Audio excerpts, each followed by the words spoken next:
Paalala lang yon. Kaya sana, huwag ka magalit sa akin. Alam ko na yung gagawin ko.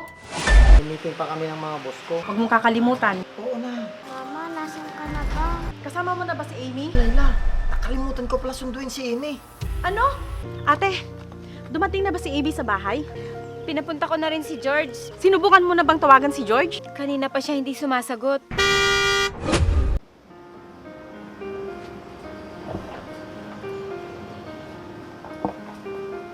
Ano po? Kaawaan ka ng Diyos. Papasok ka na ba, Amy? Opo, tita. Kumain na ba yung maganda kong pamangkin? Opo, nabusog na po ako eh. Inayos na ba ng mama mo yung baon mo? Baka mamaya, wala ka pang baon. Ako na lang yung mag-aayos. Ay nako, ang mama mo talaga. Okay lang po ako, tita. Baka busy po kasi si mama. Ako na nga lang mag-aayos ng baon mo. Maraming salamat po, tita. Amy, natatandaan mo ba yung bilin sa'yo ng tita mo? Opo. Huwag kang sasama at huwag kang tatanggap ng pagkain pag hindi mo kakilala yung magbibigay sa'yo, ha?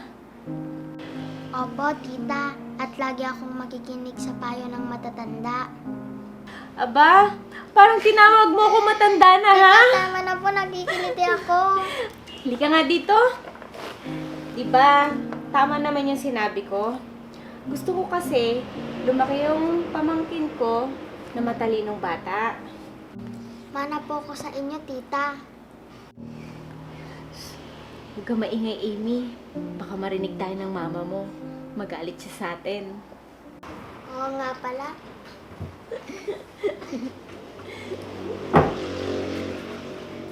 Oh, ba't natigilan kayo? Siguro ako na naman yung pinag-uusapan nyo. Hindi, no? Di ba, Amy? Opo. Hay nako, Amy. Naayos mo na ba lahat ng gamit mo? Ako nang bahala sa baon mo, Amy. Tara sa kusina at aayusin ko. Sige po, tita.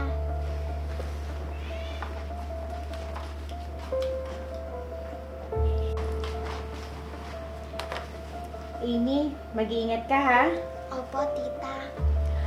Laila, yung bilin ko sa'yo. Alam mo naman na yung panahon ngayon. Oo, ate. Alam ko na yon. May kukunin lang po ako sa bahay. Bilisan mo, Amy, ha? Malilate na tayo. Opo. Tawagan mo yung asawa mo, ha? Pag hindi mo kayang isabay sa pag-uwi si Amy o kaya ako. Oo, ate. Nandiyan naman si George. Pwede ko siyang utusan magsundo kay Amy. Iba pa rin kayo na mga magulang na dapat magbantay sa mga anak nyo. Hindi naman namin pinapabayaan ang anak namin, ate. Paalala lang yon. Kaya sana, huwag ka magalit sa akin. Paulit-ulit ka na kasi, ate. Alam ko na yung gagawin ko. Ready na po ako. Sige na, Amy. Pumasok na kayo. Baka mamaya malate ka pa. Sige po, tita. Galingan mo, ha? Opo. Halika na, Amy. Sige, ate. Sige, mag-ingat kayo.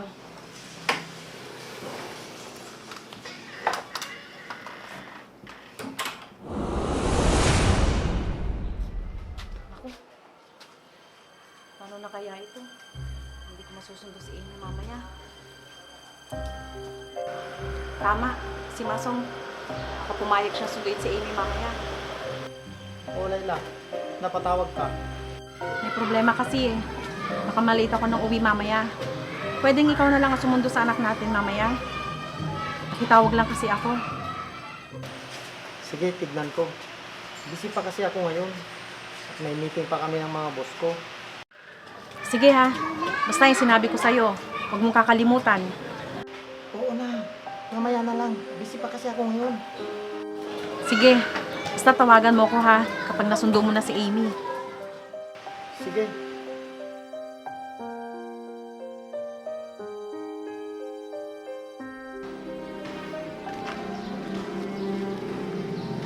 Amy, wala pa yung sundo mo?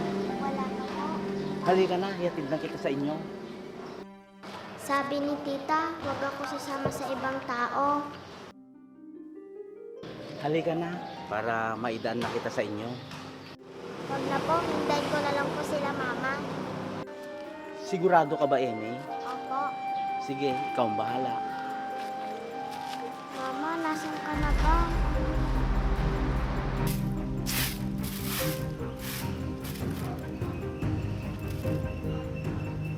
Anong oras na? Wala pa si Amy.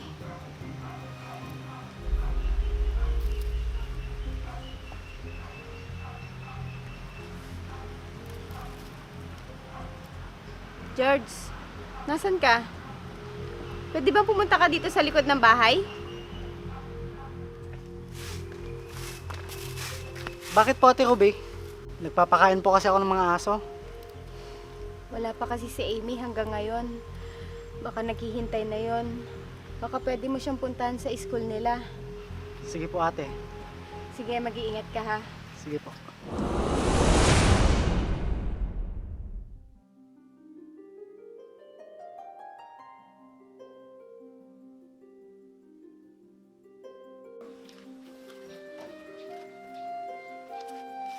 Anak ng teteng. Ngayon pa ako nasiraan. Teka. Sa cellphone ko. Naku, lagot na. Naka-charge pala kanina. Naiiwan ko pa. Kung kailan pa ako nasiraan. Swertehin ka nga naman. Makisama ka naman.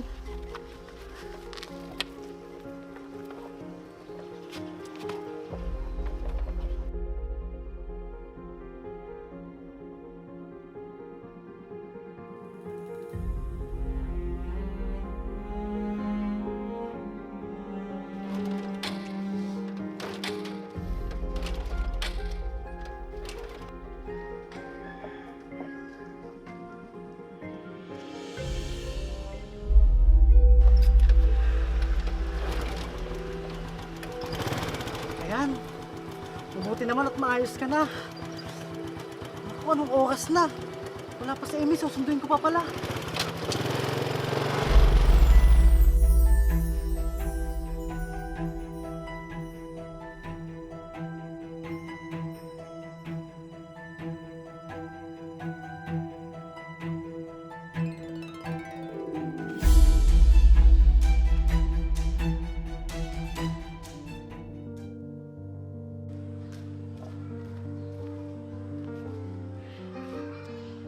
Nasaan na kaya si Amy? Naku, lagot ako neto. Hindi kaya sinundo na nila ate? Baka nga.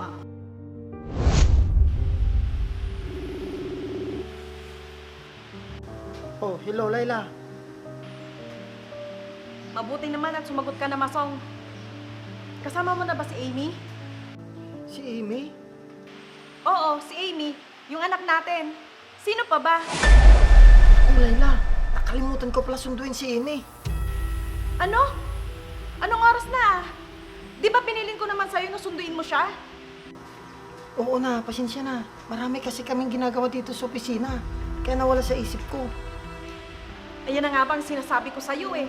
Minsan na ako makikiusap sa'yo na sunduin ang anak natin. Tapos hindi mo pa nagawa. Kasalanan ko ba? Kung busy ako dito sa opisina. Di ba sinabi ko naman sa'yo na susubukan ko? Mas mahalaga pa kasi yung trabaho mo kaysa sa anak natin. Kung makapagsilita ka naman, di bali naman sana. Kung tambay ang asawa mo at walang trabaho. Totoo naman ah. Wala kang panahon sa amin ng anak mo. Mas priority mo yung trabaho mo. Bakit hindi ka nalang magpasalamat na may maganda akong trabaho? Hindi tulad ng ibang ama na palamunin at walang pakialam sa pamilya. Kung makapagsalita ka, parang wala ka talagang pakialam sa amin ng anak mo. Oras na may mangyaring masama kay Amy, hindi kita mapapatawad.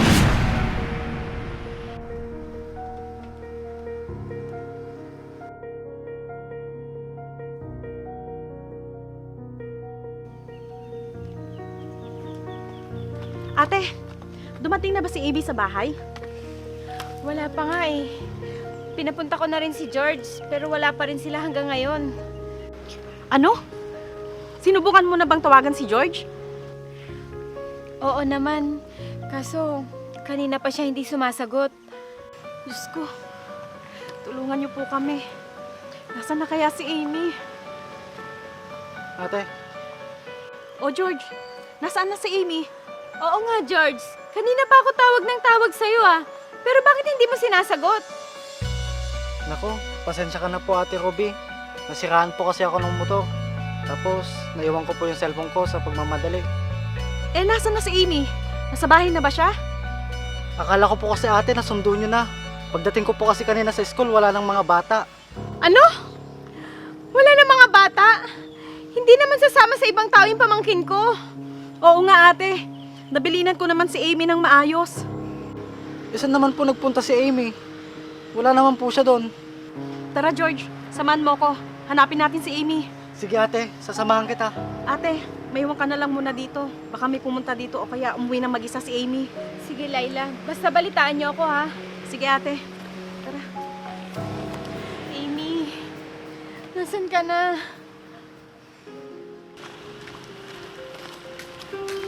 George, maghiwalay tayo. Sige ate.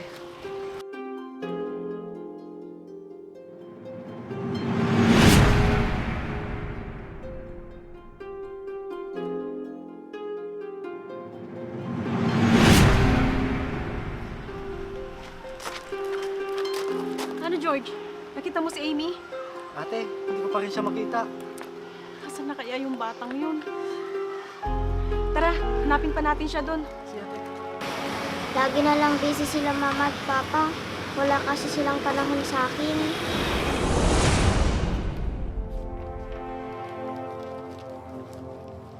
Papa, Ano yun, Amy? magpapaturo po sana ako sa'yo, Papa. Marami akong ginagawa, anak. Magpaturo ka na lang kay mama mo, anak. Sige po, Papa. Pasensya ka na, anak ko, ha. Ayos lang po. Layla! Layla! Oh, bakit na naman ba? Tulungan mo yung anak mo. May assignment yata. Sige, sige. Oh, Amy anak, ano ba yon? Ma, ito po kasi oh. Sandali anak. Hello po, boss. Sige, sige po. Isisend ko na po ngayon, boss. Sige po. Naku anak, pasensya ka na ha. May kailangan pa kasi akong tapusin. Ganun po ba, Ma? Kailangan ko talagang tapusin to anak ha. Baka kasi magalit yung boss namin. Okay lang po, Mama. Tapusin ko muna to ha. Sige po. Sige, mamaya na lang ulit. Kay tita na lang ako magpapaturo.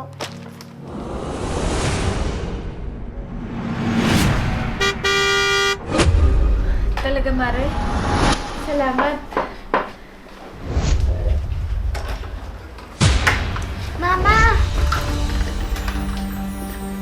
Anak, anong nangyari sa'yo?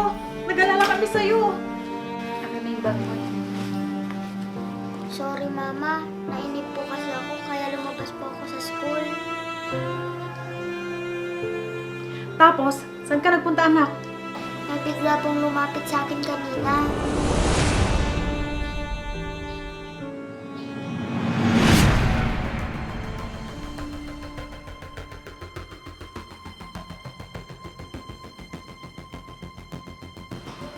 Ma, nasan ka na?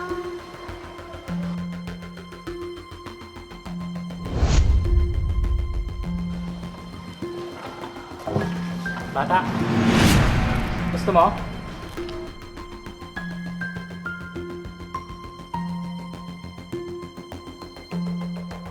Sige na, kunin mo na oh.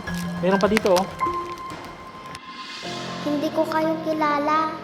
Sige na, marami pang chocolate sa bahay at candy. Oh, Ayoko po. saka pupunta. Huwag kang matakot sa akin. Mabait akong tao.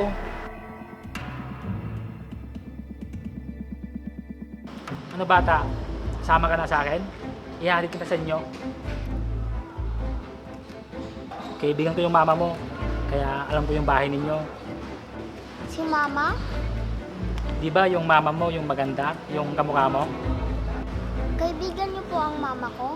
Oo naman. Di ba mix lang yung buhok ng mama mo? Tsaka magkamukha kayo.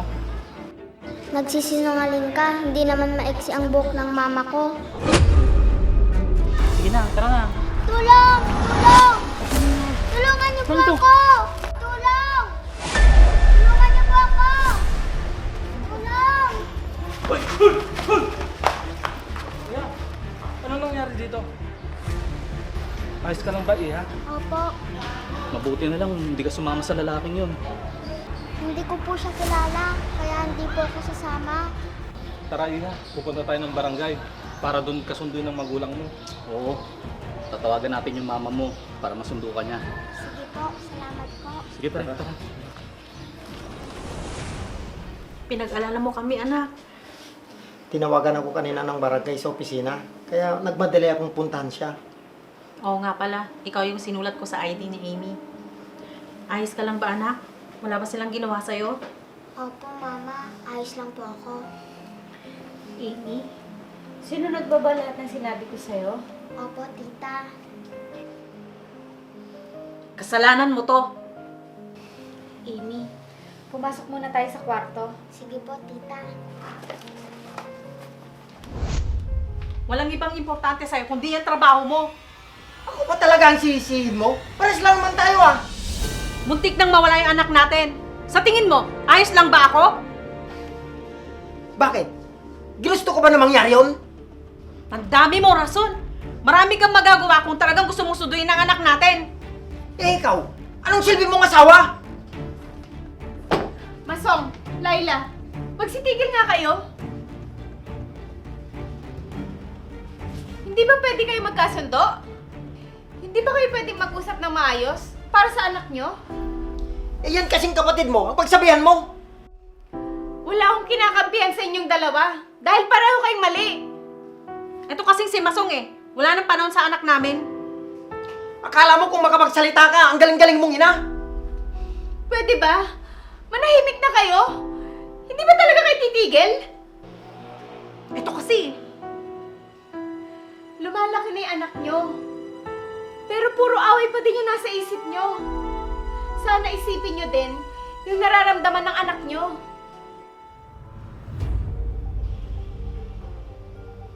Lumalaki na yung anak nyo. Gusto nyo bang lumayo yung loob niya sa inyo? Magbigay naman kayo ng oras at panahon para sa kanya.